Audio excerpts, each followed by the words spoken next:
President Biden back on the campaign trail fighting for his political survival.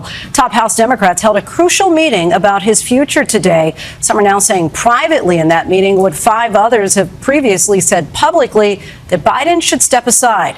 Lawmakers on both sides of the aisle are weighing in on his ability to defeat former President Trump in November, and we are on the ground with voters. What they're saying about the president's future.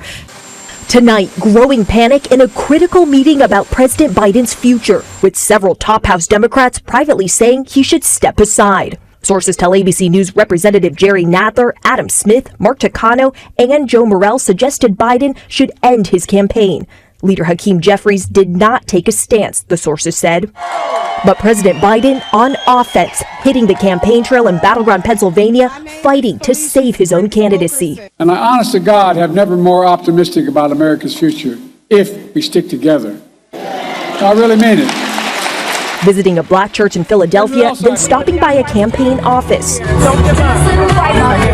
Don't ever give up. The president defiant, still confident in his party support. Yes. Even as more Democratic leaders lose confidence in him. 5 Democratic members of Congress now publicly calling for President Biden to drop out. Even Biden's closest allies acknowledge time is running out. I believe that he can do it, but I think that this is a really critical week. I do think the clock is ticking. And others questioning his ability to defeat Donald Trump. He should be mopping the floor with Donald Trump. Joe Biden is running against a criminal. It should not be even close, and there's only one reason it is close, and that's the president's age. Biden trying to turn around his image, speaking exclusively with ABC's George Stephanopoulos. And if you stay in and Trump is elected and everything you're warning about comes to pass, how will you feel in January? I feel as long as I gave it my all and I did the goodest job as I know I can do. That's what this is about. Well, that is the answer that most concerned me as well. This is not just about whether he gave it the best college try, but rather whether he made the right decision to run or to pass the torch. Congressman Adam Schiff saying Vice President Kamala Harris, quote, very well could win overwhelmingly against Trump. In New Orleans this weekend, Harris trying to shift the focus back to the former president. This is probably the most significant election of our lifetime. You have the former president who is running to become president again, who has openly talked about his admiration of dictators and his intention to be a dictator on day one.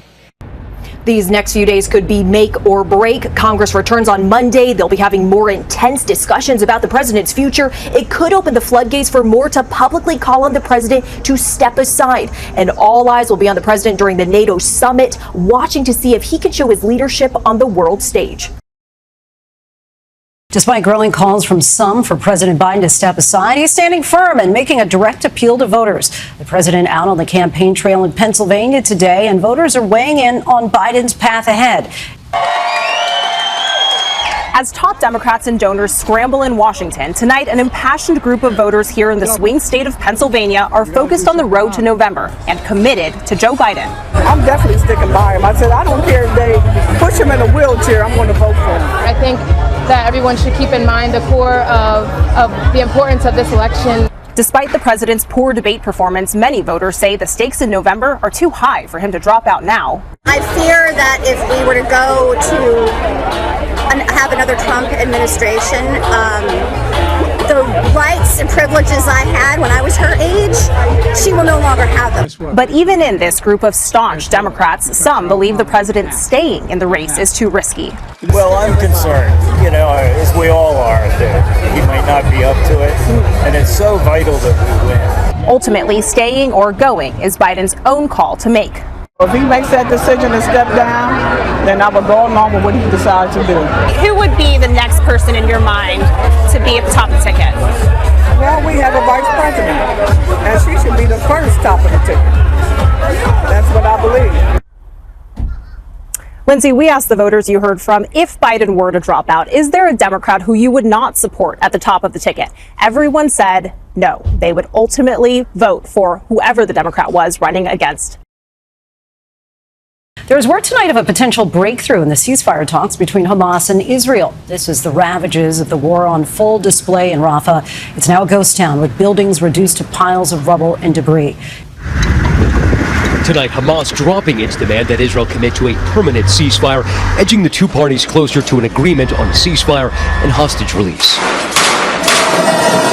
In Israel, the calls for a deal intensifying, as is the pressure on Hamas after 9 months of a war that have left Gaza in ruins.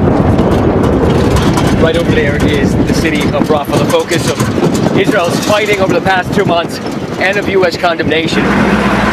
On our visit to Gaza's border with Egypt late last week, the wreckage and sound of war unmistakable. There is small arms fire just on the other end of this berm here. An estimated 1.3 million Palestinians forced to evacuate. The IDF says what was left were tunnels and hundreds of booby-trapped buildings. So the scale of the destruction here in what used to be the street is absolutely breathtaking. Every single house is destroyed. All that you see is a little alleyway carved in the rubble. All that's left is twisted rebar, concrete, and household goods. Israel's prime minister has vowed total victory over Hamas, but the military taking a more sober view. It seems that Hamas is preparing to fight a very long insurgency. They're digging in, they're recruiting more people. Hamas will remain with the ambition to be a terror organization. Will you and me be talking 5 years from now about Hamas as a terror organization in Gaza? The answer is yes. Lindsay, mediators, including the U.S., are meeting in Qatar this week to try to finalize the terms of this ceasefire.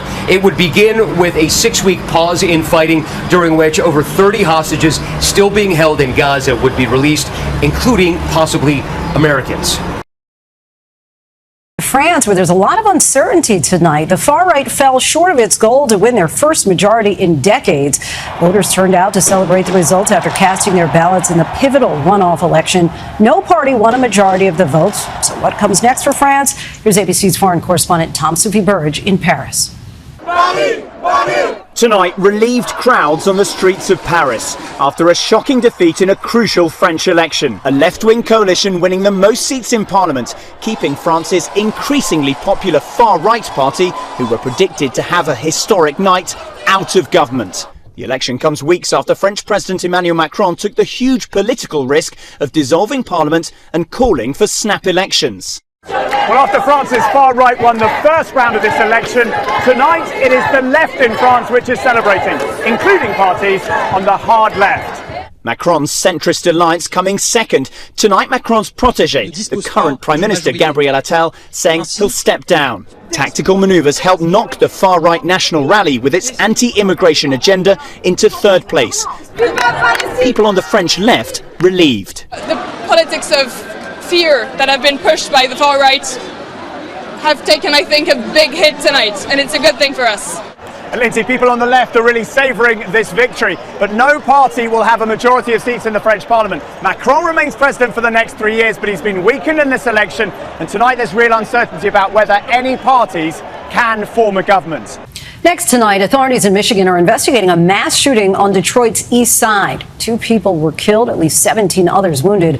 Authorities say the victims were all attending a block party. Officials are appealing to the public for information. When we come back, the American showdown at Wimbledon. Who's going home and who's still in the hunt?